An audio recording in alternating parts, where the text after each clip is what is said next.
Oui, M. Paul Kagame, le président de la République du Rwanda, il est libre de mettre son avis, dire ce que lui a dit.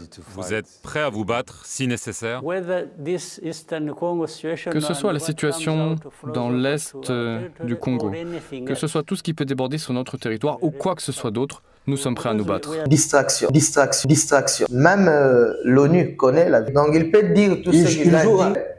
Moi, je demanderais à notre gouvernement d'être sérieux. Le Rwanda ne fait pas le poids face à la RDC, vu côté superficie et autres. Mais pourquoi on laisse le temps? On est là à jouer au pleurnicheur. On ne doit pas toujours être à la défensive en train de pleurer. Quand on pleure là, c'est pour qui puisse nous venir en aide. On doit reconstruire notre armée sérieusement. Donc notre président, on le soutient énormément. Il doit être entouré de vraies personnes, des gens consensuels qui veulent un changement. Parce que là, c'est pas sérieux. Kagame joue avec la RDC. Viens, non, je soutiens pas, mais on sait qu'il est là derrière. Il n'y a rien de nouveau par rapport à ce qu'il a dit. Il veut juste peut-être officialiser ses programmes, ses plans contre la RDC. Mais c'est à nous de nous prendre en charge, de prendre les choses en main, de se dire qu'on est un gouvernement souverain, responsable. Un souci pour son peuple, et puis on va riposter, et puis faire face aux attaques du Rwanda via les M23. La femme congolaise en général, je dirais oui. Par rapport à ces cas-ci, je dirais non. Pour moi, les moments n'étaient pas propices. Ce n'étaient pas les moments. Vu les enjeux politiques. C'était pas les moments comment? Parce que vu les enjeux, vu les difficultés actuelles. D'attribuer le responsabilité. Voilà. À une dame pour moi qui manque peut-être d'expérience. Elle était auparavant au plan. Mais quel est le bilan par rapport à ce qu'elle a fait hier? Là actuellement, ce pays a besoin d'un changement direct et palpable. En un mot, s'il faut être sincère, rien ne marche depuis là. Du moins, rien ne marche. Il n'y a pas d'avancement, il n'y a pas de choses concrètes. Mais du moins, c'est quelqu'un à féliciter. Notre président fournit énormément d'efforts avec son programme et ses grandes lignes qu'il donne, mais il n'y a pas que lui. Derrière le président, il y a toute une chaîne, il y a toute une ligne. Il faut un suivi pour ça. Il faut des hommes derrière lui. Alors c'est lui le fautif ou il est mal entouré? Disons, je dirais 50-50. Parce que quand les troupes ne font pas les choses bien, c'est le leader, c'est le commandant en chef qui est... Donc là, tu nous renvoies à l'adage, il n'y a pas de mauvais chef, il n'y a que de mauvais troupes. Il n'y a pas de mauvais troupes, il n'y a que de mauvais chefs. Voilà. Allez,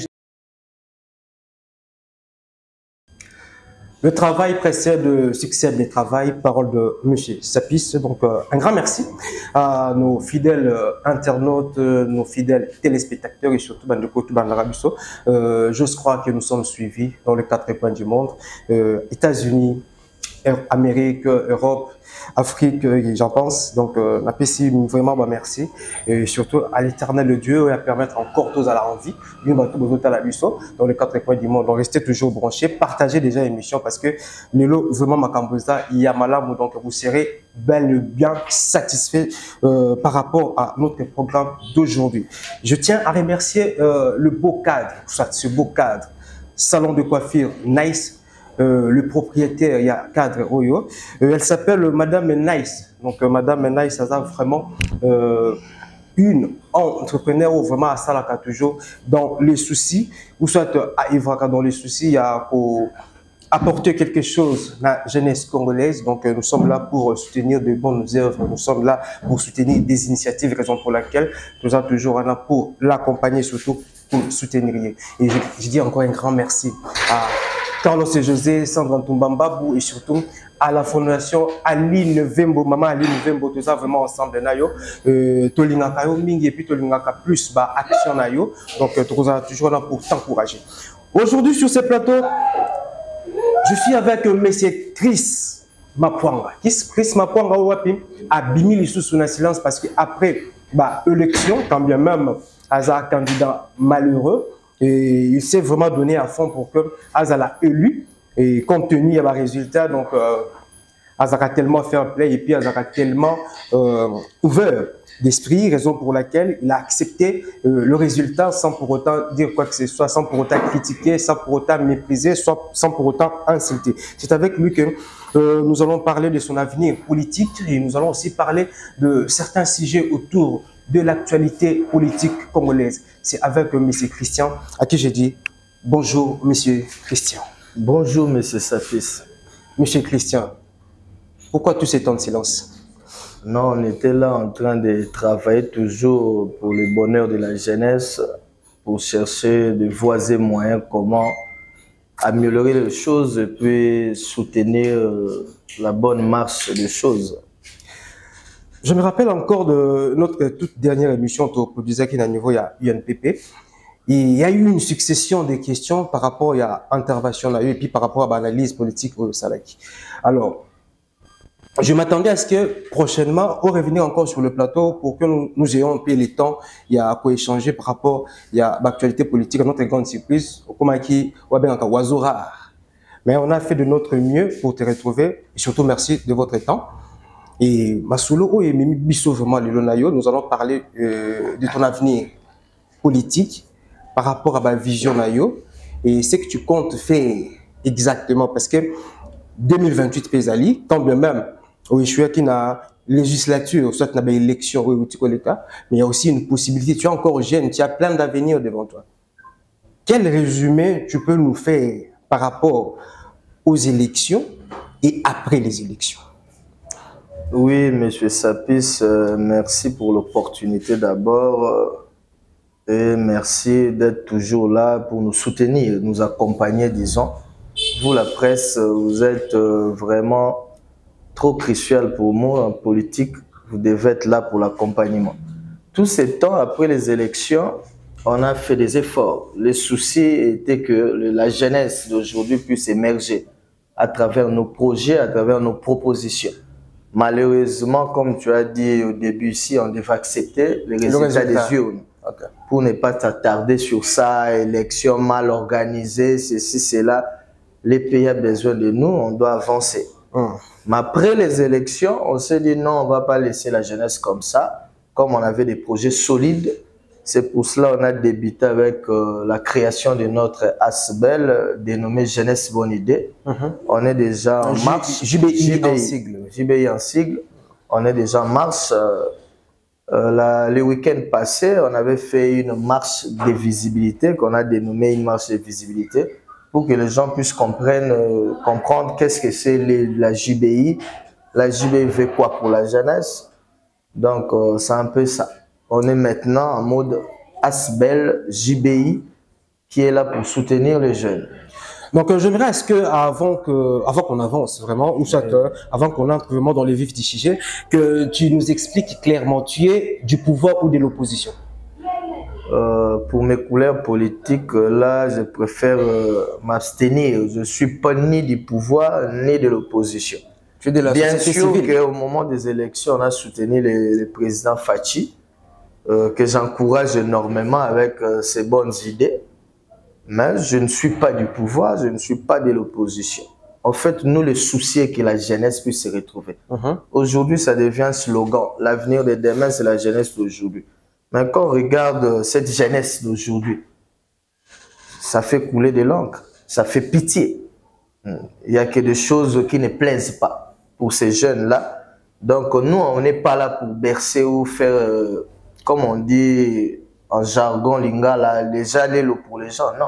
Non, tu n'es pas un jaléliste. Voilà, nous on est là pour soutenir les bonnes idées et puis pour interpeller, surtout pour nos ministres jeunes qui viennent d'entrer. Donc on est là, on les voit, on a aussi des projets à émettre par rapport à leur vision. En t'entendre parler, je sens vraiment qu'il y a des solutions en toi. Et tu peux nous dénicher 2 ou 3 solutions que tu comptes apporter à la société congolaise et surtout à la jeunesse pour le développement. Oui, nous, Jeunesse Bonne Idée, JBI en sigle, on a plein de projets. On a beaucoup de choses, surtout pour les jeunes au niveau de l'encadrement. Aujourd'hui, les jeunes, l'État ne met pas de bornes pour ces jeunes-là. On a des choses qui nous déplaisent comme phénomène Kuluna. Aujourd'hui, vous allez entrer dans des bistrots, voir des jeunes filles, jeunes garçons de moins de 18 ans, au-delà de 20 heures. C'est pas ce que je vois aujourd'hui, nous en sonnons, ceci, cela, non. Le maire, c'est quoi? L'État doit mettre les bornes. C'est l'État qui doit encadrer. Quand l'État ne met pas de bornes, il n'encadre pas. On aura à voir ce qu'on voit aujourd'hui. Nous, Jeunesse Bonne Idée, on a voulu plus s'attaquer au vrai problème, c'est l'encadrement de ces jeunes-là. Même nos jeunes frères qu'on appelle communément Kuluna, Quand tu vas échanger avec lui et eux, tu leur demandes, mais qu'est-ce qui ne va pas? Pourquoi vous faites ça? Ils disent clair, il n'y a pas de travail, on ne sait pas comment s'en sortir. Donc, ils n'ont qu'à faire ce qu'ils font. Donc, c'est maintenant à nos autorités d'encadrer ces jeunes. Mais nous, on ne va pas baisser les bras. Si l'État ne fait pas, nous, on est citoyens, on a les droits aussi. C'est parmi nos devoirs plutôt d'aider ces pays à émerger. Nous, on va commencer avec des formations. Dans 2 semaines, on aura un grand lancement de nos multiples formations pour l'encadrement des jeunes, notamment l'apprentissage en anglais, informatique. On a aussi des formations liées au métier. Maçonnerie, la coupe et couture, il y a même on est même dans le domaine mécanique, dans les domaines automobiles, on va aussi former. Donc on a multiples formations qu'on va donner à ces jeunes dans les soucis de les rendre autonomes. Au lieu de faire ce qu'on voit aujourd'hui, beaucoup de nos acteurs politiques, ils veulent faire traîner les jeunes derrière eux pour 5 000, 10 000. Ça, c'est utiliser la jeunesse pour des bêtises. Excusez le terme, mais c'est vraiment déplorable. Nous, jeunesse, bonne idée, on va cadrer avec nos maigres moyens, mais je sais que Dieu est avec nous, ça va aller. Oui, s'il faudrait qualifier la gestion de... soit la gestion de notre gouvernement, c'est depuis 2019, c'est depuis 2019 que Félix Antoine Tshisekedi est au pouvoir. Depuis son accession au pouvoir jusqu'à aujourd'hui, s'il faut qualifier sa manière de gérer les pays, en un mot, tu dirais quoi? En un mot, s'il faut être sincère, rien ne marche depuis là. Mais du moins, rien ne marche. Il n'y a pas d'avancement, il n'y a pas de choses concrètes.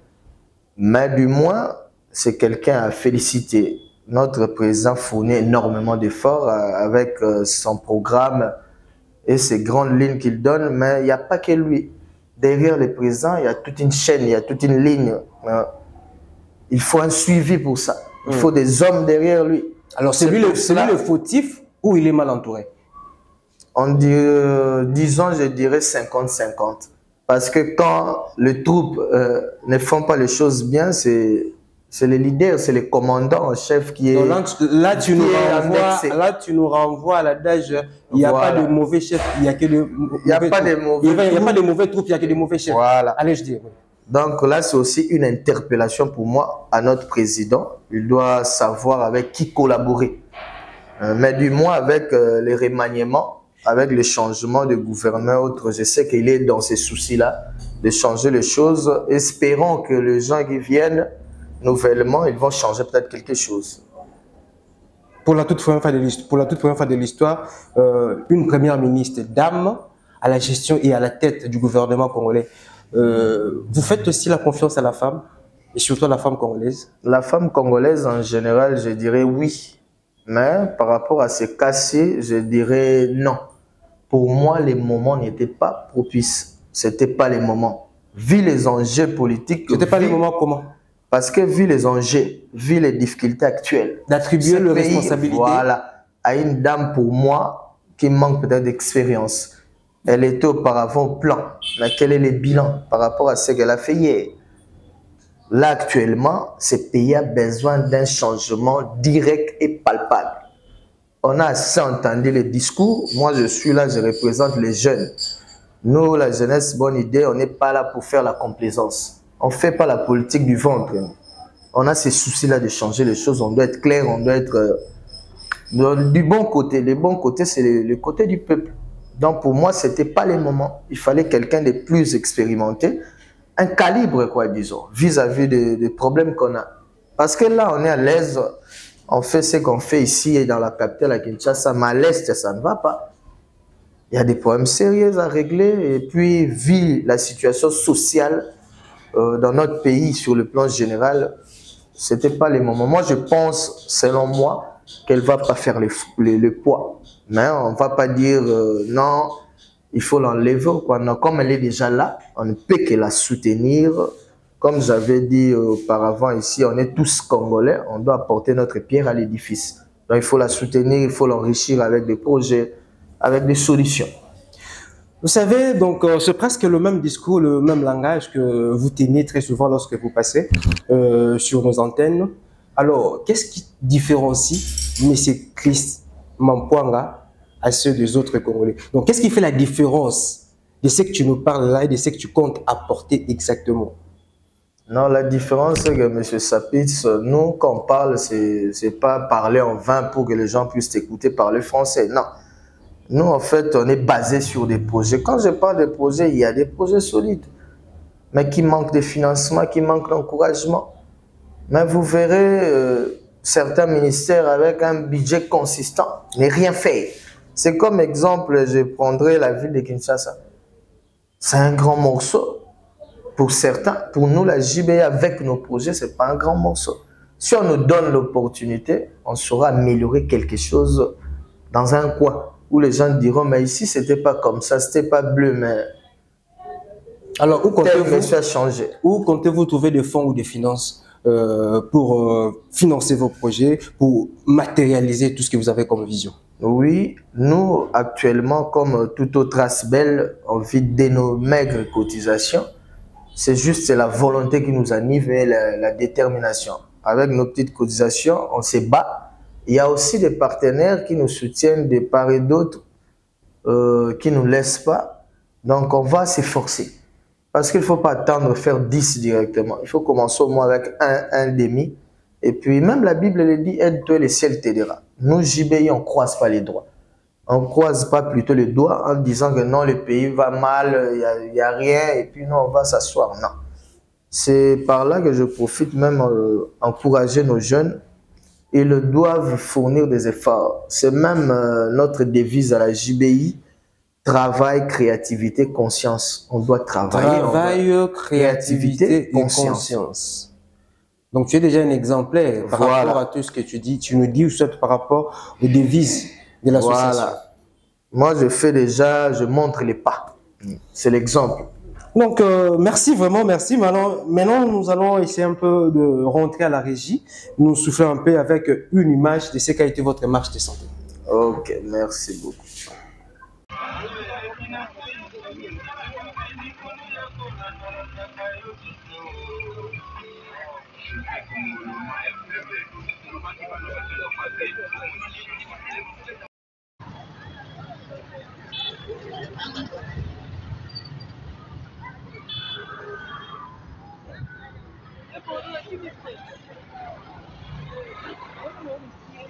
Pour embellir ton projet.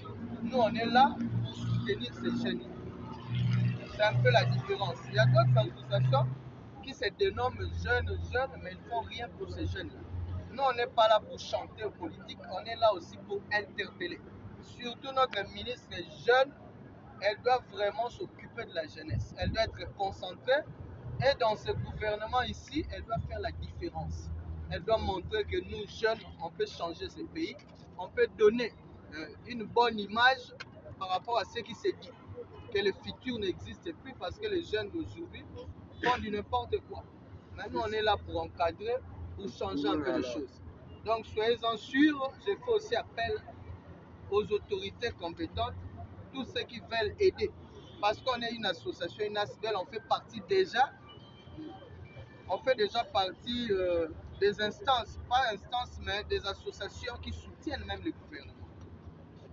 Donc on est là pour accompagner aussi le gouvernement, les autorités qui voudront bien aider les jeunes à travers la jeunesse bonne idée. On est là, on est ouvert. Nous, ce qu'on veut, notre souci, c'est d'abord l'amélioration de jeunes socialement parlant. Merci. Okay. Ouais, merci beaucoup. Dans de telles circonstances, on ne manque pas de mots et un avis à émettre parmi vos membres de mon marché. Premièrement, marche Paul, quelle est vraiment son importance dans le Je représente la SAGE. On est là pour accompagner les visions de notre jeune frère. Le but de cette marche est de la visibilité de l'ASBEL. C'est la première marche. Dans le but est la visibilité. Nous, on est là comme des sages, des doyens, des conseillers Nous sommes de retour sur ce plateau. Merci vraiment l'équipe technique pour cette très belle image. Alors, on vous encourage. Quand j'ai dit on vous encourage, c'est dire mon équipe des priorités Congo, nous vous encourageons. Et par rapport à ce que nous venons de voir comme étant marche de santé, mais l'idée exactement c'était quoi? C'était simplement pour la visibilité ou ça c'était votre sortie officielle? C'était quoi exactement? Oui, merci Monsieur Sapis pour l'encouragement. Ça me va droit au cœur. Moi aussi, je vous encourage. Ok, merci. Vous êtes jeune, vous avec votre rédaction, il faut aller de l'avant. Mais soyez toujours au milieu du village, c'est important. Alors c'est primordial quand même. Oui, oui. Pour notre marche, c'était juste une marche pour la visibilité. On a commencé avec des réunions stratégiques, ça fait au moins 2-4 mois, mais l'association existe depuis. C'est juste après les élections, on a fait quelques réformes, quelques changements, et puis là, c'est comme la réouverture de la structure, mais elle existait déjà. Donc, c'est justement pour la visibilité. Après nos réunions en catimini, on a voulu que tout le monde puisse savoir que JBI existe, et puis pour appeler encore d'autres jeunes partout où ils se trouvent au Congo, de venir nous rejoindre par rapport à notre idéal de la jeunesse bonne idée. On fait que les jeunes aussi puissent avoir le monopole. C'est un peu ça, c'était juste pour la visibilité. Et le ministre de la Justice tape sur la table en disant qu'il faut que toutes les associations soient légalisées. Est-ce que votre association est légalisée? Vous avez une personnalité juridique qui s'occupe de vos dossiers juridiques? Oui, on a une personnalité juridique. On vient à peine de légaliser tous nos documents. On est en règle. De ce côté-là, il n'y a pas de souci. Okay. Merci. Donc, maintenant, nous allons parler de l'actualité politique. La sortie médiatique de Paul Kagame semble être un peu compliquée par rapport à son attitude parce que les Congolais pensent pouvoir reprendre le monopole, le contrôle de ce qui se passe à l'Est. Paul Kagame est sur le point de dire qu'il est prêt à faire la guerre à la RDC. Pensez-vous vraiment que Paul Kagame serait à faire taire Félix-Antoine Tshisekedi? Oui, M. Paul Kagame, le président de la République du Rwanda, il est libre de mettre son avis, de dire ce que lui a dit. Moi, quand je vois l'Assemblée rwandais siéger et puis dire qu'ils sont prêts à faire la guerre, c'est juste une distraction. Une distraction comment? Parce qu'on sait tous qu'ils ont déjà engagé une guerre contre le Congo via les M23, qui a toujours été soutenu par ses pairs, entre autres le Rwanda et puis l'Ouganda. Donc c'est plus, il n'a plus à se voiler la cache, nous tous. Même l'ONU connaît la vérité. Mais Kagame ignore la création. Oui. Il ignore de pouvoir créer l'M23, ni même de le soutenir. Non, c'est le jeu qu'il a toujours joué. Mais c'est un jeu là où on a des indices, on a certaines preuves qu'il est derrière. Donc il peut dire tout ce qu'il a dit. Il joue à l'ironie. Voilà, l'ironie, il fait son jeu. Mais de mon côté, en tant que Congolais, moi je demanderais à notre gouvernement d'être sérieux. Quand je parle d'être sérieux, parce que là c'est anarquer tout un pays, c'est blaguer avec tout un grand pays comme la RDC. C'est pas normal. Le Rwanda ne fait pas le poids face à la RDC, vu côté superficie et autres. Mais pourquoi on laisse le temps? On est là à jouer au pleurnicheur. On ne doit pas toujours être à la défensive en train de pleurer. Quand on pleure là, c'est pour qui puisse nous venir en aide. On doit reconstruire notre armée sérieusement. Donc, c'est ce que je disais au début. Si les présidents, notre président, on les soutient énormément, il doit être entouré de vraies personnes, des gens consensueux qui veulent un changement. Parce que là, c'est pas sérieux. Kagame joue avec la RDC. Il vient, non, je ne soutiens pas, mais on sait qu'il est là derrière. Il n'y a rien de nouveau par rapport à ce qu'il a dit. Il veut juste peut-être officialiser ses programmes, ses plans contre la RDC. Mais c'est à nous de nous prendre en charge, de prendre les choses en main, de se dire qu'on est un gouvernement souverain, responsable, qui a un souci pour son peuple, et puis on va riposter. et puis faire face aux attaques du Rwanda via les M23. Ok. Vouloir les changements, c'est une chose, et agir pour changer les choses, c'est encore une autre chose. Alors, qui proposez-vous au gouvernement congolais par rapport à la crise de l'Est comme étant une solution, comme étant une idée, comme étant une stratégie? Proposer, c'est un peu difficile parce qu'on a déjà un gouvernement entrant, il y a eu des remaniements, on a un nouveau gouvernement. C'est juste ce que nous, on peut faire ou apporter, c'est l'interpellation. On a des projets, s'il faut voir les ministres actuels de la justice et de la défense, on les verra et puis on va apporter notre idée pour contribuer à l'avancement du pays par rapport à la situation de l'Est. Donc, quand je parle de l'interpellation, nos ministres entrants, ils doivent savoir que les peuples attendent beaucoup d'eux. Ils sont là déjà en fonction, ils ne doivent pas faire n'importe quoi. Ils doivent comprendre qu'il y a un problème, les Congolais souffrent, les Congolais sont tués, les Congolais sont en larmes. Ce n'est pas parce qu'à Kinshasa on boit, on mange, mais il y a un problème à l'Est. Exemple que je donne, c'est comme les corps humains. Quand tu as ton doigt qui ne marche pas bien, tous les corps seront interpellés. Mais nous, on est ici à Kinshasa, on fait comme si tout allait bien. Mais il y a comme si de rien n'était, comme si de rien n'était. Mais il y a un ça ne va pas. À l'Est, ça ne va pas. Donc ces ministres-là, ils doivent arrêter avec, comment dirais-je, des programmes, des actions populistes. Ils doivent agir, voir les vrais problèmes que les Congolais attendent d'eux comme changement.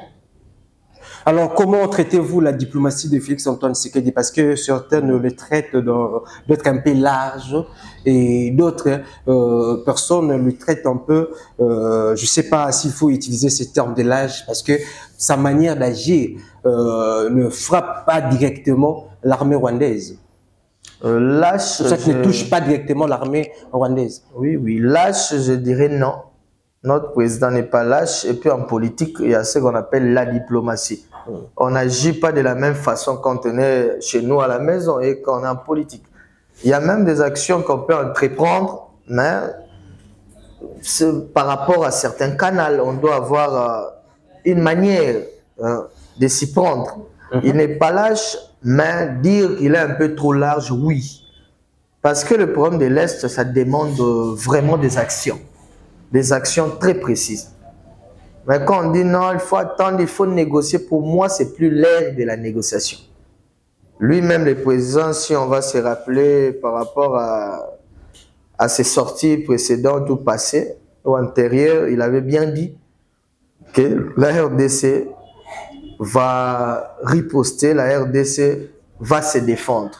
Donc, il est temps de se défendre, il est temps de riposter. L'heure n'est plus aux négociations.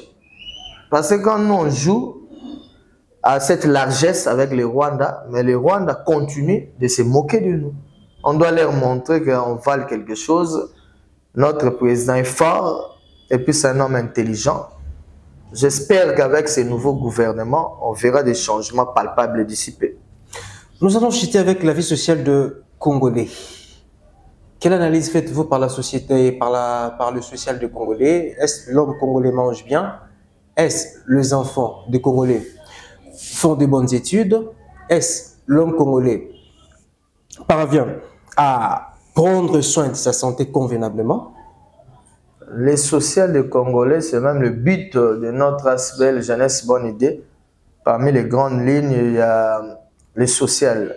Nous, on a établi ça comme les sociales des jeunes qu'il faut améliorer, entre autres par des formations, les rendre autonomes afin qu'ils puissent devenir utiles à la société, s'épanouir aussi. Donc, les sociales des Congolais, en un mot, ça fait mal. S'il faut employer les mots, ça fait mal, c'est trop triste. Aujourd'hui, la vie sociale du Congolais est misérable, s'il faut le dire. On peut le dire que les sociales des Congolais est très loin de changer? Très loin du changement. Aujourd'hui, les Congolais ont du mal à vivre, même au quotidien. Il y a certains qui vivent en dessous de 1 dollar le jour. Mais avec la vie qu'on a, le taux de dollars et autres, mais Mais qu'est-ce qui se passe? Encore interpeller. Mais qu'est-ce qui se passe? On voit des terrasses remplies, on voit de bars, des espaces de bistrots, des nganda, comme on l'appelle communément à Kinshasa. Oui. Donc tout le monde devient alcoolique. Donc c'est comme si rien n'était. Mais la prolifération des bars par-ci par-là à Kinshasa, c'est justement ça. Parce qu'au niveau social, rien ne marche. Les gens sont dans la misère pour se consoler et ils pensent se consoler. Les Congolais vivent très mal. Il y a même nos jeunes qui sont maintenant dans l'incertitude. Tu verras un jeune qui se lève le matin, il te dit, il y a un phénomène, je ne sais pas si vous le savez, Mundele. Il est là le matin, non, c'est le résultat Mundele. Tu attends les résultats de Mundele, c'est qui? Il va te parler, entre guillemets, pour ne pas faire leur pub, nos agences de loterie. Oh non, c'est la Mundele, j'avais misé à 8 heures. Le match va passer, la Coupe d'Europe à 10 heures. Il est là avec les papiers. Qu'est-ce qu'il sait? Comment on peut vivre dans l'incertitude comme ça? Pourquoi ces jeunes-là, ils veulent faire des choses au mieux? Mais il n'y a pas de société. L'homme qu'on le vit dans les hasards. Dans les hasards, ce qui est anormal. Donc, sur le plan social, notre gouvernement entra une fois encore, j'interpelle. Prenez-en au sérieux. L'air est grave, les Congolais souffrent énormément. Il faut nous apporter du changement. Merci, donc c'est déjà la fin, mais il y a une toute petite question que j'ai réservée. Lors des élections de 2023, hormis le président réélu, Félix-Antoine Tshisekedi Tshilombo,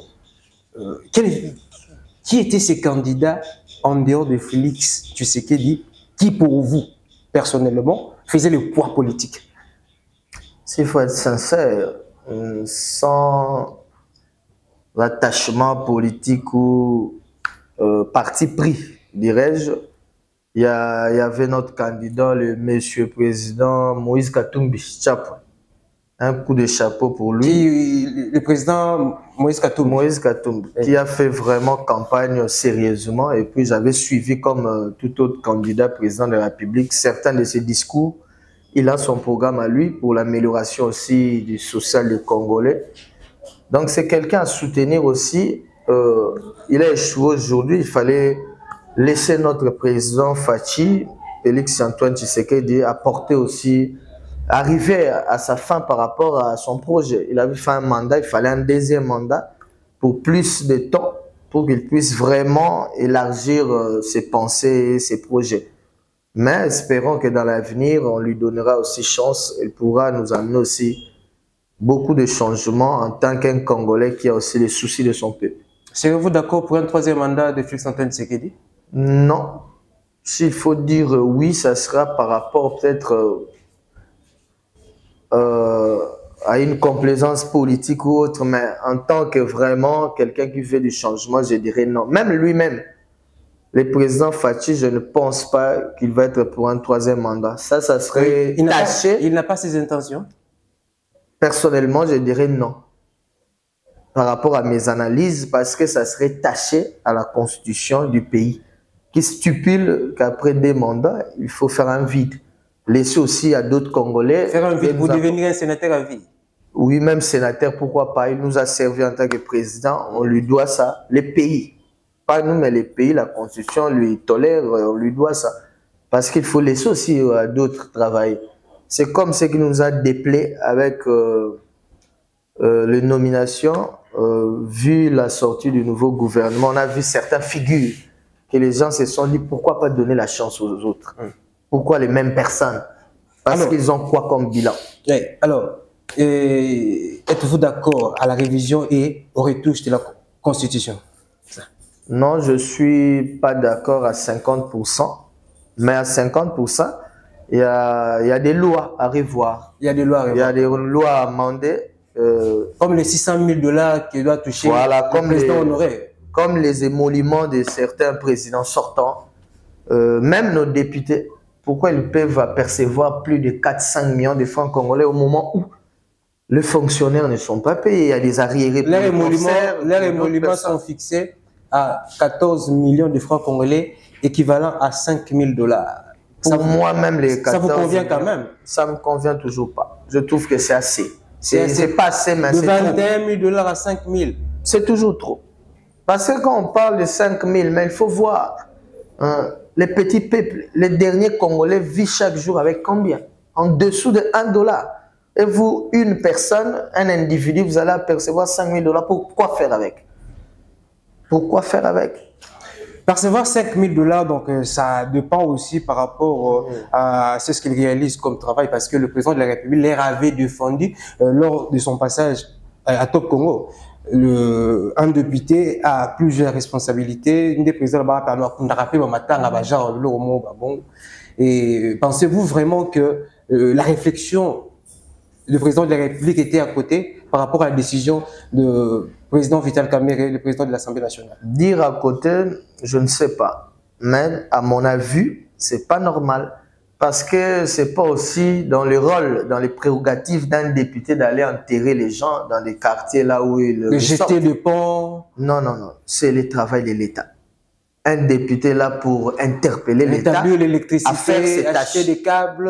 Non, non, non, non. Là, on va à la dérive. C'est pour ça que notre assemblée nous apporte presque rien. Parce qu'ils n'ont pas de projets, ils n'ont pas des idées qui vont bénéficier au peuple. Ils sont là pour enterrer les gens. Est-ce que c'est normal ça? C'est le travail de l'État. L'État, par rapport aux affaires sociales, ils doivent avoir des tâches comme ça. Là où un démuni, quelqu'un qui ne sait pas, une famille qui est démunie, qui ne sait pas comment enterrer leurs personnes, l'État va prendre la responsabilité. C'est aux députés d'interpeller l'État à faire ses devoirs.